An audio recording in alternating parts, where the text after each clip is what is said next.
Let's try again with the exhaust on. I actually expected it to start quicker earlier.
So I'm going to give it a couple of minutes to warm up.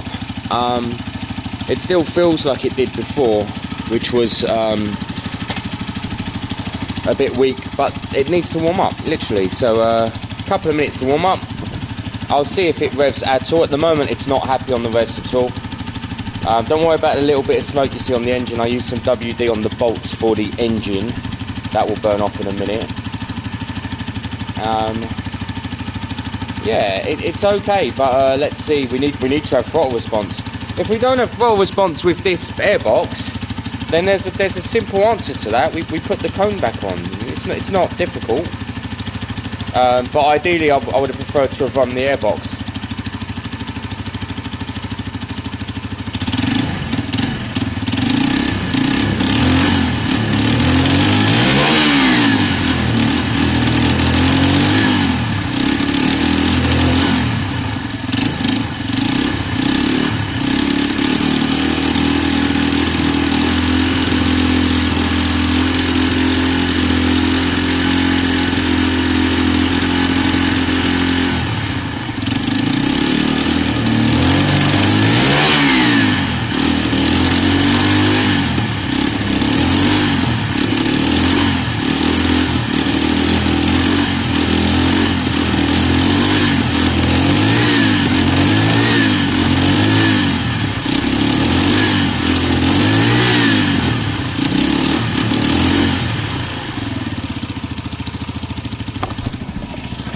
It's hard to tell why it's still warming up.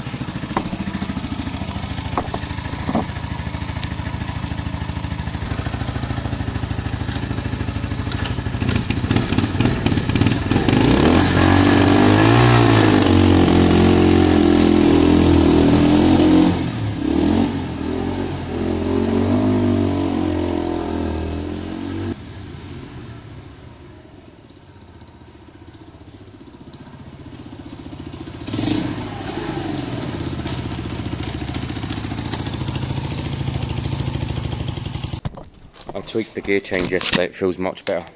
Well, it feels normal. But the engine doesn't like the airbox. It doesn't like the restriction. Again, we just don't know what was done to the carbs, so best to run it in the way it come to us. What I need to do now is just throw that cone on and just check that it does run how it did before. The other thing I might need to do is just readjust the valves one more time in case I've taken out, you know, some slack or something, basically. So I might just need to double check the valves. But let me put the cone on and see if it feels a bit better than it did, because that was very, what's the word, just jittery. So we're on the cone now. Let's see if it seems a touch better.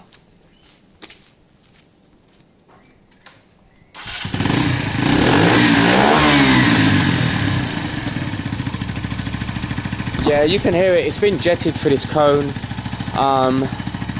can hear it straight away, guys. The revs are much smoother. It wants a bit more air. For my peace of mind, I am going to take it for another quick spin. I won't film it, but it obviously likes the cone. If that's the case, that's fine. I'll pop the airbox out. It can go with the new owner in the long run. What you would need to do is put in the original jetting, but it ran really well on the cone last week, so I'm very happy to carry on. I'm going to take it for a spin though. Yeah, guys, it runs so well on the cone. I'm going to leave it. It's been jetted for that, and there's no point messing around. It runs so well. Clutch bite point is a bit high. I'm going to adjust that now. That's an easy enough adjustment. Don't always adjust your clutch up here, guys, because you know up here technically is a fine adjustment. You need to adjust it at the clutch point, which on here is here. Look, and actually there's loads of play in there, so it has never been adjusted. So adjust it there. On this instant, I probably need to move this to be able to get in with a 10. But ultimately, you just pull it back a little bit, nip it up, and your bite point should be a bit lower. Mine's a bit high at the moment, so I'll do that now. Also, when you adjust down there, put this all the way in up here so that you've got your fine play again for the next year or so. Always good practice. Rabjab says drop the oil, and as much as I don't like agreeing with Rabjab, that we will put in. No point doing all this work. Just give it a nice clean. I agree.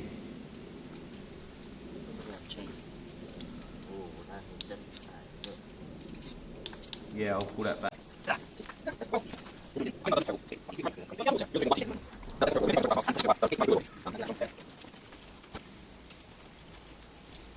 The clutch felt great, guys, now after the adjustment, so that's all good. Fresh oil will really kind of make it just do that last piece of the puzzle here, and then I'm going to be you know, nipping it all back together. Yeah, technically it should be all good to go and it should be ready. So I think we might see Ryan later. He's going to come and have a look. I mean, I could have real issues with his little calf racer, I think, but if it helps him out and gives us something to work on, then it really isn't a huge issue. I'm very happy to give it a try. What I do want to do today, though, is get a battery power on the Piaggio Fly and see what happens, because yesterday I pressed the button and it kind of just died. In fact, let me show you, Rabjab. I'm going to get you to start doing bits on that, so I just want to show you exactly what I mean. So, let me show you what I mean. So, if the engine seized, it would do something like this, though. Look, ignition on. Horn does sound a bit weak to me. Now watch. Right, you brake in. Now what bothers me is how all the lights dim. Look, everything disappears.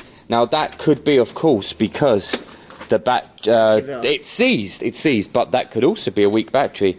I'd be shocked though if the shop didn't try doing that. Here, Rabjab, pull the bike out to here, and I'll get the car in a minute. Give it a bit of boost. And we'll put the leads on it. The oil wasn't bad at all there, guys, just normal used oil, but of course we put fresh in. That's not dripping from the bike, that's dripping, it's me dripping. I'm literally going to whack this back together. Ryan's due here in an hour and a half. I'm going to pop out the airbox because I can keep that for a different project. Yeah, it's all good at the moment. So I'm going to kind of throw this back together quite quickly. And then when it's near the end, we'll put a battery on the Fly, just out of curiosity to see what's going on. Otherwise, we're going to start stripping it down. Just catching you up, guys. It really didn't take long to piece this bike together. But the new potential owner is really keen, really keen. It's not terrible. I would like to have this bike for a few days to test it. That's what I would be doing now. I'd be having this for a few days to test it. He needs to realise if he's that keen, that's fine, but then he is technically the tester. So that's fine, he might be coming down to do it. I've run it and tested it. What I need to do is I'm going to try my little wheel to see if that works. You know the one I was telling you about, the rubber wheel to take sticker residue off? I'm just going to try that. I have a feeling it won't do much on here, but you never know. And then a quick wipe over with a cloth. It's always good. Someone, you know, someone's going to own this bike, so give it a wipe over, and then it's for them to do. Yeah, that's it. I mean, we'll keep you guys updated. It's all a bit rushy and busy for my liking, but this is the reality. If someone's seen it and keen and wants all this done, then that's good to know. The oil leak is absolutely gone, guys. There's no issues there at all. I'm so pleased with that. Really pleased with that. And I think it'll be fine. So I'm going to give it a kind of once over. So this is what used to wind me up. You used to be able to just access the battery under the seat. Now you've got to take off the front panel, take off this little panel here. No, this one here. Just to get to the positive lead on the battery. It's ridiculous. It's a shocking design. It fit really well under the seat here. So look, you can get to the battery from this side. You can get to the negative, but you can't get to the positive. So it's rubbish, really. What I'll do is, well, I need to get power through the bike to see if you don't need to do the whole panels.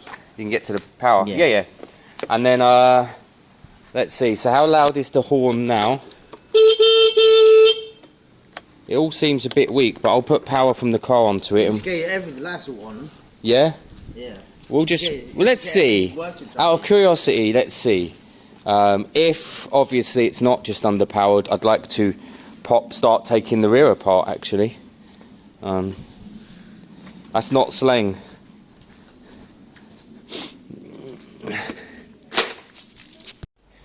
Alright guys, so as we know, it doesn't turn over even with the stronger battery. There's two things I would do here. I would put a little bit of oil down the piston chamber, and I'd want to pop off the cover here. On very rare occasions, something goes wrong in there that stops it spinning. I mean, it's highly unlikely, but it's possible. And also, that's also where we can kind of spin the engine over and see what's happening. If we have a fan on the other side, which we may do, hidden under there, then you could take that cover off and try turning the fan as well. And that gives you an idea of if the engine is spinning and the variator's playing up, you know, blah, blah, blah. But ultimately, what we're really going to end up doing is taking the engine apart here. So I think we're going to strip the back end of this bike for now, because we have to, and start looking at what's next. It will probably be stripping everything away, getting down to the piston, and seeing how we go from there. I can't remember, or I don't know how we top dead center this bike, if I'm being honest. It will be that side, I'm sure. There'll be a mark somewhere, possibly a mark on this side as well, but mainly that side. And we just have to try our best for now and see what's going on. But I think side casing off over there, all this rear end off for ease. Basically a bit of a strip down on this bike. So to show you kind of bits of progress, you need to strip the rear end of this bike pretty much fully, because you want to access everything. So that's what we're doing at this stage. So guys, this is how you would check your engine for seizure. You take the side panel off. Turning this would not only help you align top dead center. Oh yeah, look. See, solid. Is it really solid? Yeah, rock solid, mate. So that means it is rebuilt. Wow. I mean, there'd still be a slight that the variator is stopping it, but it's not. You know, it's definitely not. That is a fully seized engine. There is a tiny bit of movement in there. Any grease is gonna work now. Yeah, I mean, you could always try tipping something down the piston, but ultimately, you know, something's happened here. It's overheated. Oh, it's blown. Yeah. My guess is the piston top end is seized, and we're here. You know, look, right now we're at the top end. So, you know,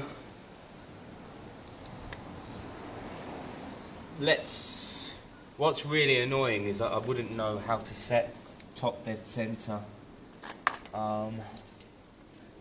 at this stage, which is So if I take the valves off Rab Jab, I need to then reset top dead centre, which I don't know how to do, but I might have to.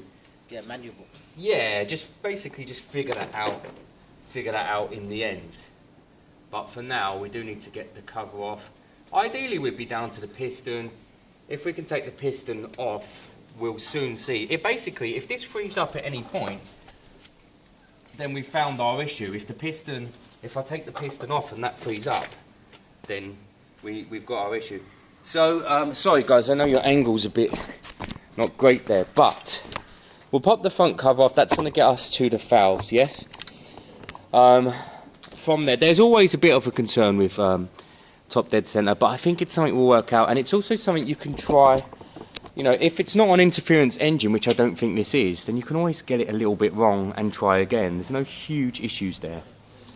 So I'm going to pop this front cover off, probably pop the valves off, probably pop the timing chain off, and try and get down to the piston, mainly out of curiosity.